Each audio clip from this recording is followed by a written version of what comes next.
Welcome back to my channel. तो देखो USD JPY में हम लोगों ने जैसा डिसाइड किया था एग्जैक्टली वैसा हुआ। हम लोगों ने डिसाइड किया था कि यहाँ से रेजिस्टेंस लेगा तभी हम लोग शॉर्ट करेंगे। फिर और ये यहाँ से लेकर यहाँ तक अपसाइड का मूव दे सकता है। तो इसने देखो अपसाइड का तो मूव दिया जैसा मैंने बताया था, ठीक है।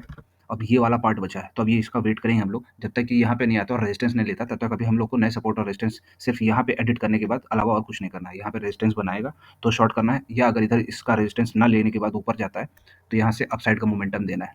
सेम वही जैसे थे पहले की तरह रहेंगे। और इस वाले पूरे एरिया में भी हम लोग को वेट करना है, यहाँ पे कैसा रिएक्शन देता है उस हिसाब से हम लोग को ट्रेड लेना है। पर अगर किसी भी चांस में अगर ये इसके नीचे आता है तो हम लोग एक छोटा सा शॉर्ट का ट्रेड ले सकते हैं, ठीक है। हाफ क्वांटिटी में ट्रेड लेंगे, उससे ज़्यादा का बड़ा का ट्रेड नहीं लेंगे।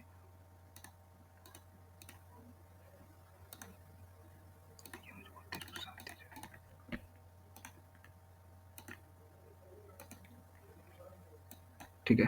बिटकॉइन देखो, बिटकॉइन में जैसा मैंने बोला था वैसा एग्जैक्टली हुआ है। यहाँ पे मैंने बोला था इस पूरे एरिया में स्कैल्प जैसा ही देखना है, क्योंकि ये बहुत वॉलेटाइल एरिया है। इसके नीचे शॉर्ट करने की अपॉर्चुनिटीज देखेंगे। फर्स्ट टाइम जब गया तो किसी को चांस नहीं मिला होगा, सेकंड टाइम इसने अच्छा चांस दिया है और ये देखो शॉर्ट के लिए बोला था तो इसने शॉर्ट कर दिया है यहाँ पे।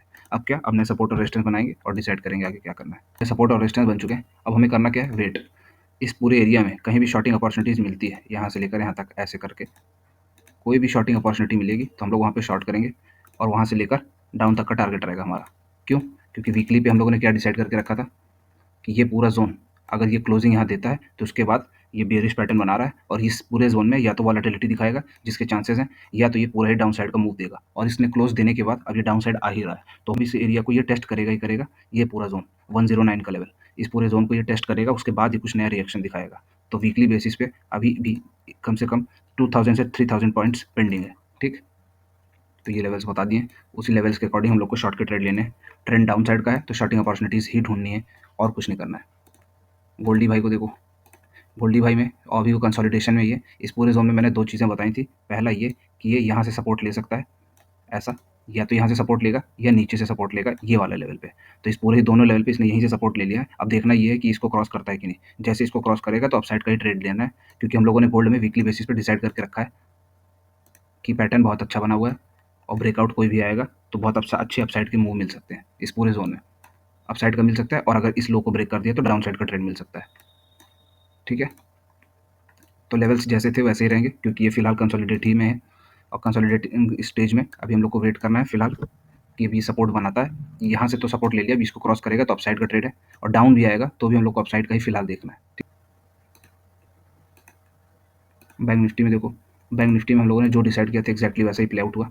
मैंने ये बताया था ये वाले लेवल बन चुका है, ठीक है। ये पूरा लेवल अब दिखेगा तुम लोगों को, ये पूरा लेवल बन चुका है बैंक निफ्टी में, ठीक। ये बना हुआ था, मैंने पहले ही बोला था कि ये वाला लेवल जब तक इस पूरे एरिया में ये ऐसा जोन नहीं बना देता है तो 3 चांसेस हैं कि मार्केट खुलता है गैप अप, हम लोग को वेट करना है यहाँ पे शॉर्टिंग अपॉर्चुनिटीज़ के लिए। इसके नीचे खुलेगा तो भी शॉर्ट करना है।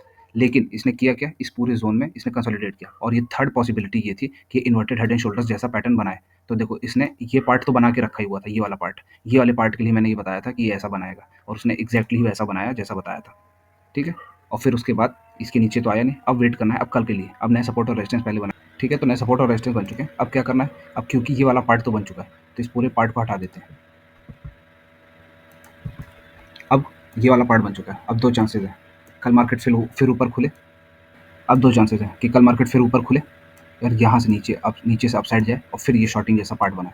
दूसरा चांस ये है कि यहीं से रेजिस्टेंस ले और यहाँ से हम लोग को शॉर्टिंग अपॉर्चुनिटीज़ मिले। तो बोथ द केसेस में शॉर्ट करना है, पर मॉर्निंग में इसको अपसाइड को देखने के बाद प्राइस एक्शन जब तक नेगेटिव बनाएगा नहीं तब तक शॉर्ट नहीं करना है, ठीक है। ये पूरे एरिया में कोई ट्रेड नहीं लेगा, ये क्योंकि इन्वर्टेड बन चुका है तो अच्छे चांस है कि कल हो सकता है ये यहाँ से यहाँ तक का टारगेट, अगर किसी को स्कैल्प करना हो तो ही स्कैल्प करने के ट्रेड ले सकता है फॉर अपसाइड, क्योंकि ये सारे लेवल्स सपोर्ट की तरफ एक्ट करेंगे। ये सपोर्ट की तरह एक्ट करने के बाद इस लेवल को क्रॉस कर सकता है, हो सकता है यहाँ से। तो 2 रास्ते हैं, यहाँ से भी रेजिस्टेंस मिल सकता है, यहाँ से भी। तो मार्केट कहाँ खुलेगा उस हिसाब से हम लोग को डिसाइड करने पे आसानी होगी। क्रूड, क्रूड में देखो जैसा बताया था एग्जैक्टली, यहाँ पे अब हम लोगों ने एंट्री ले ली है इस लेवल पे, क्योंकि हम लोगों ने डिसीजन लिया था कि इसके ऊपर ही अपसाइड का ट्रेड लेंगे। अब यहाँ से यहाँ तक का टारगेट है और ट्रेल एसएल हम लोग स्ट्रांगली करते रहेंगे, क्योंकि 1:1 तो ट्रेड मिल ही चुका है, ठीक है। बाकी नया सपोर्ट और रेजिस्टेंस बन चुके हैं। अब हमें करना क्या है, इस साइड तो हम लोग को बाइंग की अपॉर्चुनिटीज़ देखनी है। जिन लोगों का ट्रेड मिस हो गया वो लोग वेट करेंगे कि एक डाउन साइड का मोमेंटम आए और यहाँ पे जैसे सपोर्ट जैसा कुछ लेगा तो अपसाइड का ट्रेड लेना है और इसके नीचे शॉर्ट करना है। इस लेवल पे कोई ट्रेड नहीं लेगा, ठीक है। वीडियो अच्छी लगी तो like and share friends, thank you.